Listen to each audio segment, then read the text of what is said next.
kulanti wacan oo wanaagsan daawadayaal meel kastoo aad nagala socotaan ku soo dhawaada barnaamijka arrimaha siyaasadda warqaad oo xiliyadan oo kale aad daawataan magacaygu waa Daahir Faarax Axmed qodobada aynu idin hayno waxa ugu waaweyn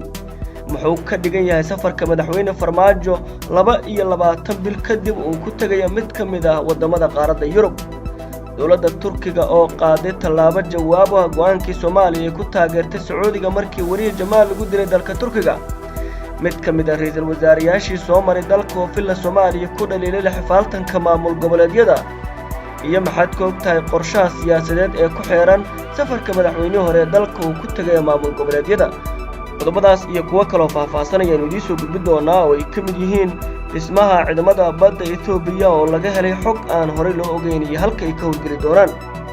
ku soo dhawow Dilaal abka Dilaal waxa uu ka caawinayaa inaad wax iska iibiso ama aad iibsato adigoo gurigaaga jooga si fudud isaga iibi geli sawirka shayga aad iibinayso geli faahfaahinta shayga aad iibsanayso ku dhufo post la hadal iibsadaha ama iibiyaha adigoo isticmaalaya qaybta wada hadalka lana wadaag sawirro iyo locationka ka dejiso abka Dilaal Google Play Store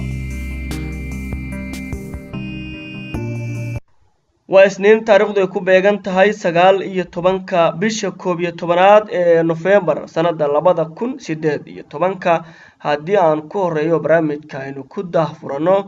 madaxweynaha dawladda federaalka Soomaaliya 22 bil kadib waxa uu socdaal rasmi ah ku tagayaa mid ka mid ah wadamada qaaradda Yurub gaar ahaan dalka Talyaaniga halkaas oo ka helay casuumaad rasmi ah madaxweynaha oo ay weheliyaan diblomaasiyiin wasiiro iyo xildhibaano ka tirsan baarlamaanka ayaa kulamo la qaadan doona mas'uuliyiinta dawladda Talyaaniga waxaana Talyaaniga uu ka mid yahay wadamada soo gumeystay Soomaaliya madaxweynaha Soomaaliya tan iyo markii loo doortay hoggaanka dalka waxa uu safaro ku dhow 40 ku tagay wadamada Afrika iyo Asia isagoo markii ugu horeysay safarkan uu noqonayo kii uu ku tago qaaradda Yurub ama wadamada reer galbeedka sarkaal u hadlay safarka madaxweynaha waxa uu yiri Talyaaniga waxaynu wadaagnaa taariikh soo jireena waxaynu nahay laba dal oo ay muhiim tahay inay xoojiyaan iskaashiga ay wadaagaan Talyaanigu saameyn weyn ayuu ku lahaa dib u dhiska dawladnimada Soomaaliya ayuu yiri sarkaalku dhankooda mas'uuliyiin iyo diblomaasiyiin qayb ka ah safarka madaxweyne Farmaajo ayaa kulamo la xiriira iskaashiga labada dal waxay la qaadan doonaan mas'uuliyiinta wadanka Talyaaniga booqashada rasmiga ah ee madaxweynaha Soomaaliya oo ku tagay dalka Talyaaniga ayaa qaadan doonta muddo 3 maalin waxaana qayb ka ah wafdiga madaxweyne Farmaajo wasiirka arrimaha dibadda qorsheynta agaasimaha madaxtooyada la taliyaal iyo diblomaasiyiin ka tirsan dawladda Soomaaliya hagaag daawadayaal qaybihii ugu horeeyay barnaamijka ayaynu ku guda jirnaa dawladda Turkiga waxa la sheegayaa wili cadaadis xooggan ku haysa dawladda Soomaaliya kaas oo ku aadan go'aankii Soomaaliya ay ka qaadatay wariyihii lagu dilay dalka Turkiga kaas oo waray soo saartay dawladda Soomaaliya ku taageertay dalka Sacuudiga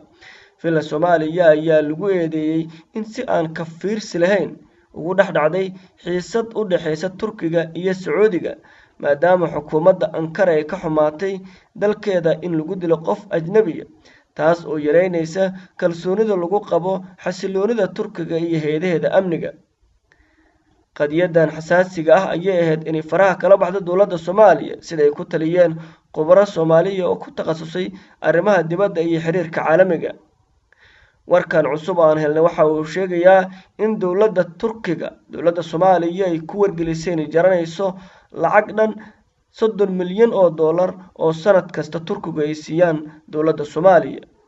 lacagtan oo lagu kaba jiray miisaaniyadda dawladda sanadlaha ah ayaa Turkigu waxa ay sheegeen in ka jaranayso dawladda Soomaaliya haddii aysan qaadin tallaabo ka bedelan tii ay ku taageertay dalka Sacuudiga Soomaaliya ayaa la sheegay horay Turkiga inay uga codsatay inaysan jarin lacagaha ay ku taageerto miisaaniyadda dawladda ha yeeshee jawaabtii Turkigu waxay noqotay in lacagahan si cad loo jari doono Soomaaliya haddii aysan ka laaban go'aankii Sacuudiga ay kula safatay isla markaana raali gelinaysan ka bixin waxaanay u muuqataa arrin ku adkaanaysa dawladda federaalka waa tallaabadii saddexaad ee Turkigu ay ku cadaadinayso dawladda Soomaaliya iyadoo horey safiirkeeda Soomaaliya Turkiga ugu wargelisay inuu yareeyo dhaqdhaqaaqyada siyaasadeed ee Soomaaliya. sidoo kale dowladda Turkiga ayaa madaxweynaha Jamhuuriyadda Soomaaliya ka reebtay wadamada saaxiibada dhow la ah Turkiga ee lagu casuumay sanad guuridii 95aad ee ka soo wareegatay markii la aasaasay Jamhuuriyadda Turkiga. Turkigu waxa uu ka mid yahay wadamada sida weyn u taageera Soomaaliya, waxaana ay fadeexad ku tahay madaxda dowladda Soomaaliya haddii uu si cad u xumaado xiriirka labada dowladood waa Soomaaliya iyo Turkiga. weli warqaad ayaad la socotaan barnaamijka arrimaha siyaasadana waa daawanaysaan. Ra'iisul Wasaarihii hore ee Soomaaliya Cali Maxamed Geedi ayaa ku dhaliilay madaxda dowladda federaalka inaysan ka tanaasulin ama tanaasul u muujin dowlad goboleedyada markii uu yimid khilaafka kala dhexeeya dowladda federaalka. waxa uu sheegay in dalka dib u dhac weyn uu ku yimid tan iyo markii uu soo ifbaxay khilaafka dowladda federaalka iyo dowlad goboleedyada, balse ay ahayd in dowladda ay tanaasul muujiso. dowladda dhexe ayuu ku dhaliilay inay la xifaaltatay maamul goboleedyada ka hoos shaqeeya oo aysan wadiiqo kale oo lagu wada hadli kala raadin. Cali Maxamed Geedi oo aan looga baran inuu dhaliilo u jeediyo dowladda nabad iyo nolol ayaa markii ugu horeysay sheegay in dowladdu ay ka gaabisay soo afjaridda khilaafka kala dhexeeya maamul goboleedyada, taas oo dib u dhac guud ku ah horumarka ka socda Soomaaliya. horta madaxda dowladda federaalka ee Soomaaliya iyaga ayaa laga rabaa wixii dhib inay xaliyaan. waxaa ka horeysa dhib inuuna imaanin inay ka hortagaan. haddii taas u dhici weyso marka khilaaf waa imaanaya haddana inay ka daba tagaan oo xaliyaan iyaga laga rabaa. dowlad goboleedyadu waa muhiim, waa madax shacbi deegaan doortay, dastuur u gaarana ay ku doorteen oo qoraya qodobo cadcad. dabcan dastuurka federaalka ayaa ugu sarreeya sharciga dalka lagu maamulayo. marka dowlad goboleedyadu waajibaad bay leeyihiin dastuurku siinayo federaalka. dowladda dhexana sidoo kale waajibaad ay ku leedahay. marka haddii cid walba waajibaadka dastuuriga ah ay leedahay ay qabanayso, dowladda dhexe ama federaalka ahuna ay isku xirayso waxa dhan, waxaan arkaa in hore loo socon karo, in guulo badan la gaari karaan arkaa. haddii imaan weysana dib u dhac ayaa imaanaya. marka arrintaasina u dan maha ummadda Soomaaliyeed. sidaas darteed dowladda federaalka ahu waxay la mid tahay waalidka iyo carruurta hadday isqabtaan xalka lagama rabo carruurta, waalidka laga rabo. marka iyagaan rajaynayaa inay gartaan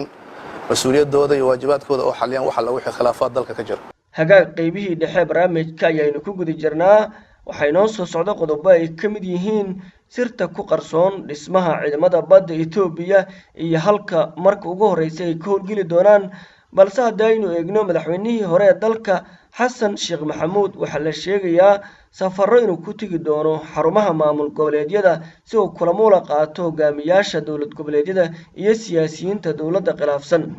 Xasan Sheekh Maxamuud safarkiisa ugu horeeya waxa uu ku tagayaa magaalada Kismaayo ee maamulka Jubbaland, waxaana xigi doona maamulada Puntland, Galmudug, Koonfur Galbeed iyo Hirshabeelle. sida uu hore u shaaciyay markii 18 bilood kadib dalka uu ku soo laabtay madaxweynihii hore ee Soomaaliya Xasan Sheekh Maxamuud waxa uu safarro xog raadina ku tagi doonaa xarumaha maamul goboleedyada si uu ula socdo isbeddelka siyaasadeed ee dalka. haddaba muxuu yahay ujeedka dhabta ah ee safarka madaxweyne Xasan Sheekh? Xasan Sheekh waxa uu doonayaa in maamulada uu soo ogaado xaaladooda siyaasadeed iyo heerka uu gaarsiisay yahay itaalkoodu. waxay tahay xaqiiqdu in safarka Xasan Sheekh uu ku soo aaday xilli wax badan uusan ka qaban karin oo dowladda Soomaaliya u muuqato inay ka taqallustay hogaamiyaasha maamul goboleedyada. yeelkeeda kama maqna ujeedka safarka Xasan Sheekh Maxamuud madaxweynihii hore ee dalka la talinta hogaamiyaasha dowlad goboleedyada ee weli aan isku dhiibin dowladda Soomaaliya oo u weel tolanaysa sidii u soo gacan geli lahayd. Xasan Sheekh Maxamuud iyo dhammaan xubnaha mucaaradka ku ah dowladda Soomaaliya ayaa ka walaacsan saameynta xoogaysanaysa ee dowladda nabad iyo nolol ay ku yeelanaysa maamul goboleedyada. haddii madaxda maamul goboleedyadu dhammaan ay u soo gacan galaan dowladda Soomaaliya, waxa ay saameyn weyn ku yeelan doonaan doorashada soo socota, iyadoo xildhibaanada soo bixi doona badankood ay taageersanaan doonaan dowladda nabad iyo nolol. haddii taasi ay dhacdo waxa aad u yaraanaysa Xasan Sheekh Maxamuud go'aanka uu ku doonayo inuu u tartamo xilka madaxweynaha.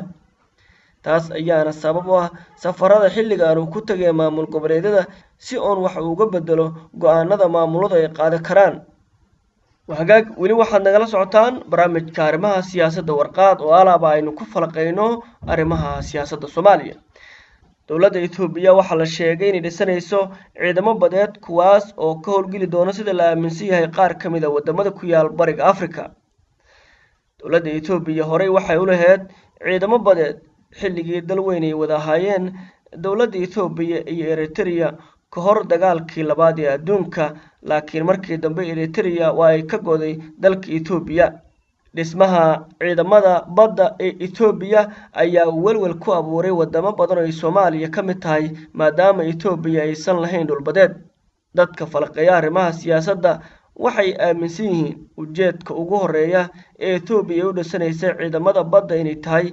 inay markaasi qabsadaan qaybo ka mid ah dhulbadeedka Soomaaliya iyadoo Soomaaliya iyo Ethiopia heshiisyo hordhacay galeen ha yeeshee waxa soo baxay warar kale oo ku aadan in Ethiopia qorshaheeda koobaad ay ka dhigayso ciidamadan inay ka howlgalaan waddanka Eritrea oo hore uga go'ay dowladda Ethiopia qorshaha labaad waxa lagu sheegay inay ka howlgali doonaan dowladda Djibouti oo iyaduna xiriir dhow la leh dowladda waddanka Ethiopia Soomaaliya ayaa la sheegay in kaalinta saddexaad ay geli doonto isla markaana ciidamada Ethiopia ay ka howlgali doonaan maadaama dowladda Ethiopia horay ay Soomaaliya uga heshiisay inay maalgelin u raadiso 4 dekedood oo ku yaal Soomaaliya kuwaas oo amnigeeda Ethiopia ilaali doonto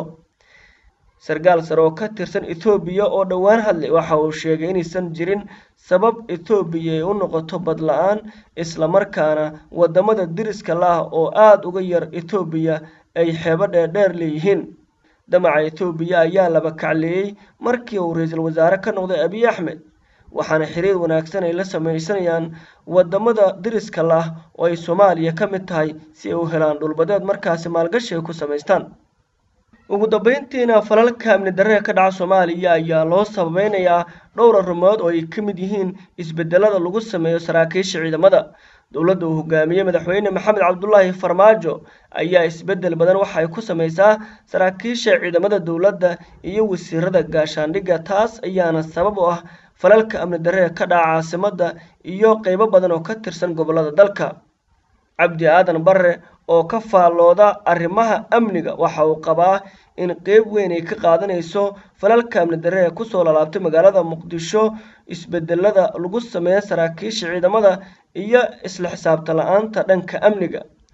tan iyo markii uu majara u qabtay dowladda Soomaaliya Maxamed Cabdullaahi Farmaajo waxa isbedelo waaweyn lagu sameeyay laamaha amniga dowladda sida taliyaasha iyo wasiirada amniga ama gaashaandhigga amaanka magaalada Muqdisho ayaa noqday mid aan la isku haleyn karin inkastoo madaxda dowladda federaalka ay hore u sheegeen in wax badan ay ka qaban doonaan waxaana dilal qorsheysan iyo weerar toos ka geysta kooxaha Daacish iyo Shabaab